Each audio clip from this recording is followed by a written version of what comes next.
Hey, what's going on, guys? Kevin here, and in this video, I'm going to be covering my DraftKings Week 6 sleeper picks. So instead of giving out the top high-price picks for the week, I'll be giving out a few cheaper or projected lower-owned guys that I think make good plays in the large GPPs, such as the Millie Maker. Most of these players will be riskier picks that I wouldn't play in cash games, and I do give out more picks on Sunday morning through my emails. If you aren't signed up, it's absolutely free. Just click on that DFS emails link in the YouTube description, get signed up, and look for that email coming out Sunday morning around 11 a.m. Eastern time.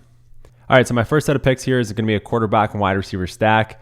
I'm calling this a sleeper stack, but I think both these guys will be at least a little bit owned here. We got Deshaun Watson, 6,400, and Kiki Cutie at 4,600, who might be a popular play, but I'm still going to roll with this for my video.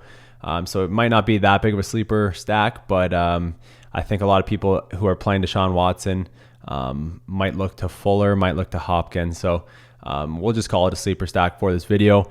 Both these guys are dealing with minor injuries, but should be good to go for this one. The Texans are playing at home versus the Bills. They're 10-point favorites. We've got a lower total at 41 points, but the Texans are still expected to score their points with an implied team total at 25.5 points. Deshaun Watson has attempted 32 or more passes in all of his games this year and over 40 pass attempts in his last 3 games. 26, 29, 35, and 25 DraftKings points for his last 4 starts. So he's on fire right now. As far as fantasy scoring, the Bills defense, the Bills pass defense is doing okay based on the stats, but on the road they've given up a lot of yards throughout the air. Flacco put up a ton against them, a ton of DraftKings points with I think 3 touchdowns and something like 280 yards or something over just over 2 quarters before he got pulled.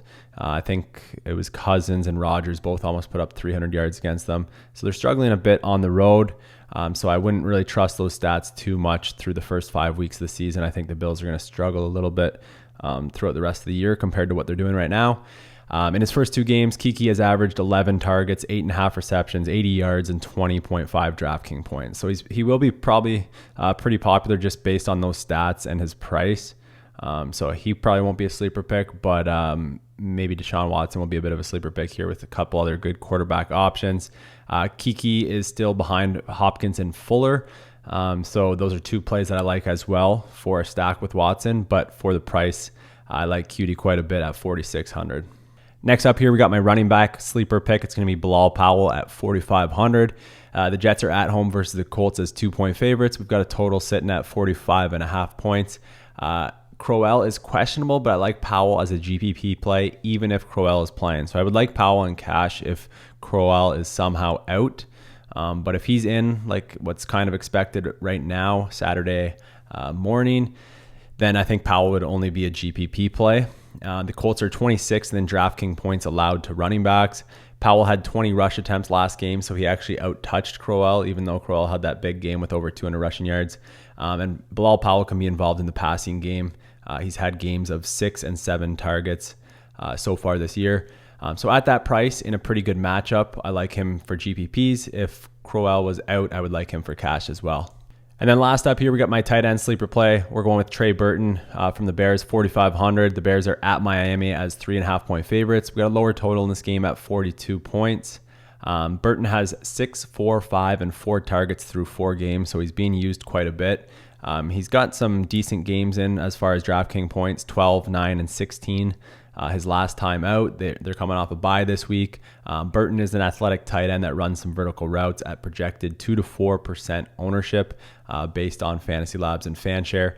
So I think he makes a good flyer type pick at the tight end spot. I don't know if I would use him in cash, but I definitely really like him in GPPs at that price. All right, guys, so that's going to wrap up my picks for this video, but make sure you are signed up for my email picks because I'm going to be adding some more picks as I build my lineups. I'll send those out Sunday morning. Again, it's free to join. Just click on that DFS emails link in the YouTube description.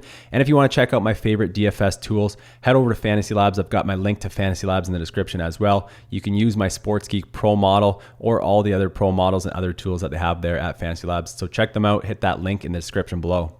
And thanks for watching, guys. Hopefully you enjoyed this video. Smash that thumbs up button if you did. It'll help support my YouTube channel. Make sure you click that subscribe button if you're not already so you don't miss out on my future pick videos. And good luck this week, guys. Hopefully one of you guys wins that millie. Talk to you later.